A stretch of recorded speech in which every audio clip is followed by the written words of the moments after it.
Alright, so this week I decided to do Frank Rosolino. Of course, Frank Rosolino is a trombone player.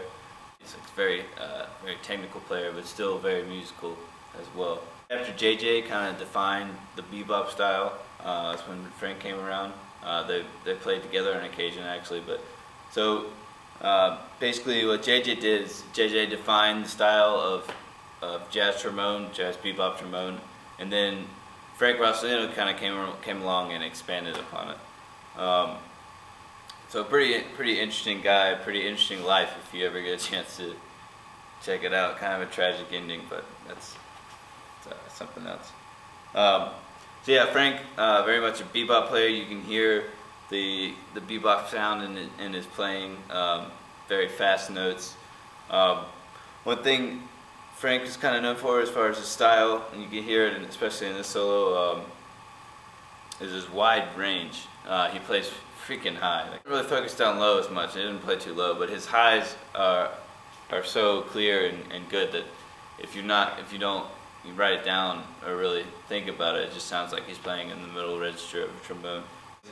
Like I said before, virtuosic in a lot of ways, known as a technician. One thing, especially in this solo, that he does a lot of is 7/3 resolutions, which is a big bebop thing, of course.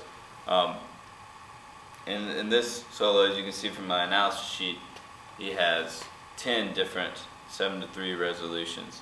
So they're all over the place. So just for example, on the first page, he's got one in measure 19, another in measure 27, another in measure 29, and that's just on the first page. Another big thing that he does in the solo, especially, are sequences. He has several different kinds of sequences that he likes to do.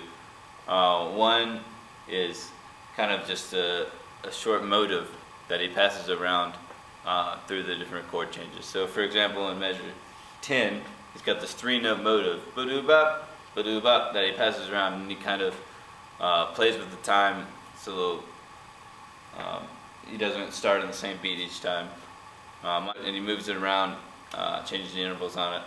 But they start low and they end higher than the other ones. So he does that 4 times there. And another kind of sequence that he does is like a triplet sequence, which is pretty unique, at least at this point, was unique to Frank Rosolino.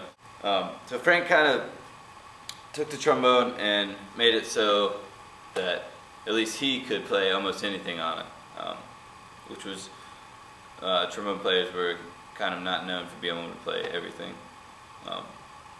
Measure 36, he does this lick with the triplets that he plays a couple times. That's pretty cool. That I'm going to steal and play on I'm going to try to steal and play when I play in the style of Frank. That's about it for that. Now, next I'm just going to attempt to play his solo as best I can.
So for playing in the style of Frank Rosolino, I want to try to accomplish 4 or 5 certain things especially.